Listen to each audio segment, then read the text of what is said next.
السلام علیکم ورحمۃ اللہ تعالیٰ وبرکاتہ۔ اس ویڈیو میں ہم لوگ حضرت نوح علیہ السلام کی کشتی کے واقعے کے بارے میں جانیں گے۔ اس سے پچھلی ویڈیو میں ہم لوگوں نے حضرت ادریس علیہ السلام کے بارے میں اور حضرت نوح علیہ السلام کے بارے میں جانا تھا۔ اگر آپ نے نہیں دیکھا تو آپ جا کر پچھلی ویڈیو دیکھ لیجیے، اور اس ویڈیو میں ہم لوگ حضرت نوح علیہ السلام کے کشتی کے واقعے کے بارے میں جانیں گے۔ اعوذ باللہ من الشیطان الرجیم، بسم اللہ الرحمن الرحیم۔ حضرت نوح علیہ السلام، کشتی کا بیان۔ اللہ تعالیٰ نے نوح علیہ السلام کی طرف وحی بھیجی کہ تمہاری قوم میں سے جو قلیل لوگ ایمان لے آئے بس وہ مومن ہیں، اب مزید کوئی ایمان نہیں لائے گا۔ اب تم یہ کرو کہ ہمارے حکم سے ہمارے نگرانی میں ایک کشتی بناؤ۔ الغرض نوح علیہ السلام نے اللہ تعالیٰ کی نگرانی میں کشتی بنائی۔ کشتی نوح، ایک عذاب جو ایک طوفان کی صورت میں حضرت نوح علیہ السلام کی قوم پر آیا، جس میں حضرت نوح علیہ السلام نے ایک کشتی بنوا کر صالح انسانوں اور جانوروں کو سوار کیا۔ اس طوفان میں زمین مسلسل پانی اگلتی رہی اور آسمان مسلسل بارش برساتا رہا۔ روایت اور سائنسی شواہد کے رو سے یہ طوفان بنیادی طور پر عراق کے علاقے مابین النہرین میسوپوٹیمیا میں آیا تھا۔ اس کا ذکر تورات، انجیل اور قرآن تینوں میں آتا ہے۔ طوفان، جب سب لوگ کشتی میں بیٹھ گئے تو خدا کے حکم سے زمین کے سوتے پھوٹ پڑے، اس کے ساتھ ہی موسلا دھار بارش شروع ہو گئی۔ زمین پر پانی بڑھنے لگا اور نوح علیہ السلام کی کشتی پانی میں تیرنے لگی۔ پانی بڑھا تو نوح علیہ السلام نے دیکھا کہ ان کا بیٹا پانی میں ڈوبنے لگا ہے۔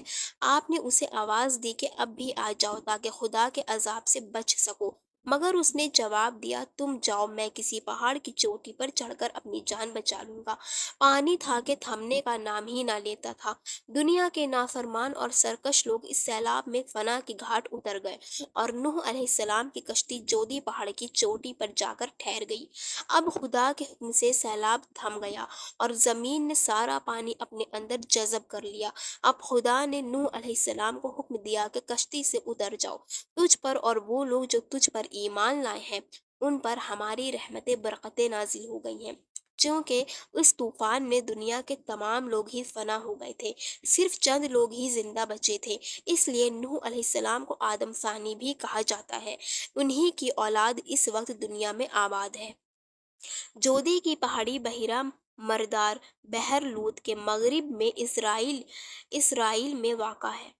آج کل بحر مردار کے اس علاقے میں سالانہ بارش 2 سے 4 انچ ہوتی ہے، لیکن یہ علاقہ دوسرے سمندروں کی سطح سے 1412 فٹ نیچے ہے۔ اگر آج بھی اس علاقے میں شدید ترین بارش ہو جائے تو پانی کے نکل بہنے کا کوئی راستہ نہیں ہے اور یہاں ایک عظیم الشان جھیل بن سکتی ہے۔ بہت بڑا سیلاب جو نوح علیہ السلام کے زمانے میں آیا، جس میں نوح علیہ السلام کی کشتی میں سوار انسانوں اور جانوروں کے علاوہ سب ڈوب گئے۔ اس طوفان میں زمین مسلسل پانی اگلتی رہی اور آسمان مسلسل بارش برساتا رہا۔ روایت اور سائنسی شواہد کے رو سے یہ طوفان بنیادی طور پر عراق کے علاقے مابین النہرین میسوپوٹیمیا میں آیا تھا۔ اس کا ذکر تورات، انجیل اور قرآن تینوں میں آتا ہے۔ اوج بن انق دنیا کا لمبا ترین انسان تھا۔ افسانوی قصہ یہ کافر ہی تھا، لیکن طوفان نوح میں بچ گیا۔ بعد میں طوفان نوح میں اوج بن انق کے علاوہ کوئی بھی غرق ہونے سے نجات پانے والا نہ ہوا۔ پانی اس کی کمر تک تھا۔ اس کی نجات کا سبب یہ بنا کہ حضرت نوح علیہ السلام کو کشتی بنانے کے لیے ساگوان کی لکڑی کی ضرورت تھی، مگر اس کو اٹھا کر لانا ناممکن تھا۔ اوج وہ لکڑی شام سے اٹھا کر لایا تھا۔ اللہ تعالیٰ نے اس کے عمل کو قبول کیا اور اسے غرق ہونے سے نجات دی۔ جب اللہ تعالیٰ کے عذاب کا حکم آ پہنچا تو تندور سے پانی نے جوش مارنا شروع کیا اور آسمان سے تیز بارش شروع ہو گئی۔ اللہ تعالیٰ نے فرمایا، اے نوح، اس کشتی میں تمام جانوروں کا ایک ایک جوڑا اور اپنے اہل و عیال کو سوار کر لو، اور جو لوگ ایمان لے آئے انہیں بھی سوار کر لو، اور یہ دعا پڑھنا، بسم اللہ مجرہا و مرساہا۔ کشتی پہاڑ جیسی لہروں میں نوح علیہ السلام اور ان کے ساتھیوں کو لے کر چلی جا رہی تھی اور کافر ڈوبتے جا رہے تھے۔ نوح علیہ السلام کا بیٹا، نوح علیہ السلام کا ایک لڑکا جو ایمان نہیں لایا تھا، کشتی میں سوار نہیں ہوا۔ نوح علیہ السلام نے آخری مرتبہ پھر ان کو کہا کہ اے میرے بیٹے ایمان لے آؤ اور ہمارے ساتھ سوار ہو جاؤ اور کافروں کے ساتھ چھوڑ دو تاکہ غرق ہونے سے بچ جاؤ۔ لڑکے نے جواب دیا میں پہاڑ پر چڑھ جاؤں گا، وہ مجھے طوفان سے اور غرق ہونے سے بچا لے گا۔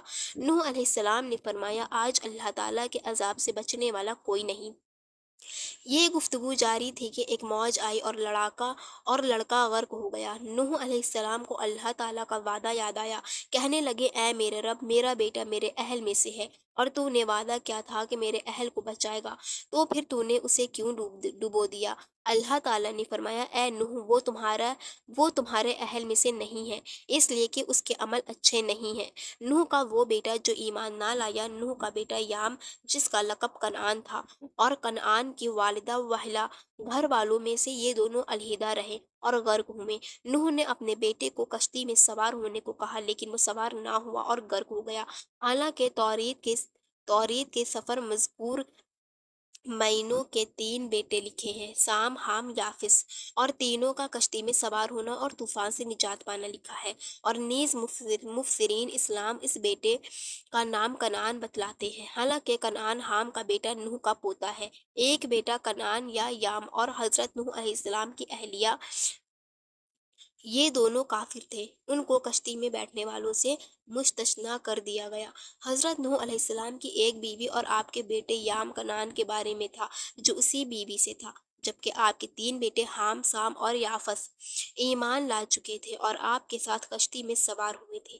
حضرت سام اور ان کی اولاد بعد میں اسی علاقے میں آباد ہوئی تھی، چنانچہ قوم عاد، قوم سمود اور حضرت ابراہیم علیہ السلام سب سامعیل نسل تھے۔ حام اور یافس دوسرے علاقوں میں جا کر آباد ہوئے اور اپنے اپنے علاقوں میں ان کی نسل بھی آگے چلی۔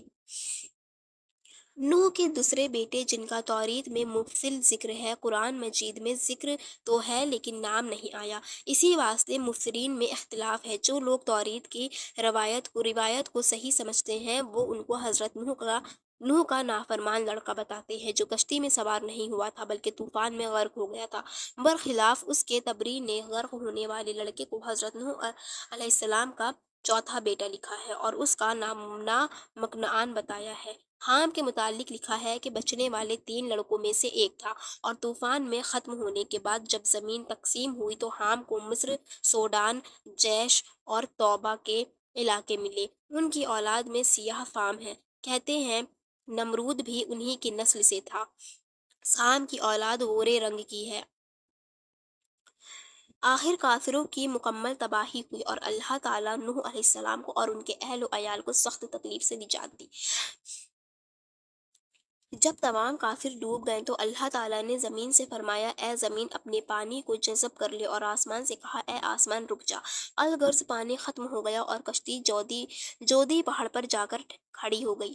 اللہ تعالیٰ نے فرمایا اے نوح ہماری طرف سے سلامتی اور برکتوں کے ساتھ اترو، ہماری برکتیں تمہارے اور جو لوگ تمہارے ساتھ سوار ہیں سب کو شامل حال ہے۔ نوح علیہ السلام کی اولاد۔ طوفان سے پہلے نوح علیہ السلام کا ایک بیٹا عابر فوت ہوا، دوسرا بیٹا کنعان غرق ہو گیا، اور 3 لڑکے تھے جو طوفان کے بعد زندہ رہے، سام، یافس، حام۔ اہل عرب سام کی اولاد ہے، رومی یافس کی اولاد ہے اور حبشی حام کی اولاد ہے۔ نوٹ: نوح علیہ السلام کے سوا مومنین میں سے کسی سے نسل نہیں ہوئی۔ اللہ تعالیٰ کا فرمان ہے اور ہم نے اس کی اولاد کو باقی رہنے والی بنایا۔ تو اس زمین پر آج تک تمام لوگوں طوفان کے بعد کی نسبت نوح علیہ السلام کے 3 بیٹوں سام، یافس، حام کی طرف کی جاتی ہے۔ نوح علیہ السلام کی وفات۔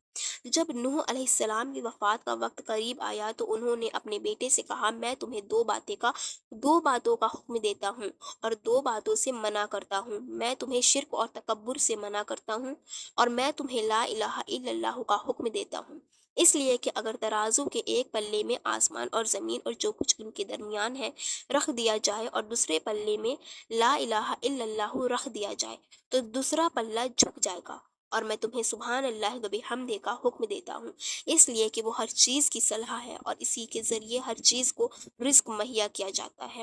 نوٹ: نوح علیہ السلام کے انتقال کی جگہ اور دفن کی جگہ کے متعلق کوئی صحیح معلومات میسر نہیں ہے۔ کچھ روایت میں ہے سام، حام، یافس۔ سام کی اولاد زیادہ تر سفید رنگت کی تھی اور بہت کم لوگ ان میں سیاہ فام تھے، البتہ ان میں کچھ گندمی تھے۔ حام کی نسل زیادہ تر سیاہ فام تھی، ان میں بہت کم لوگ سفید رنگ کے تھے۔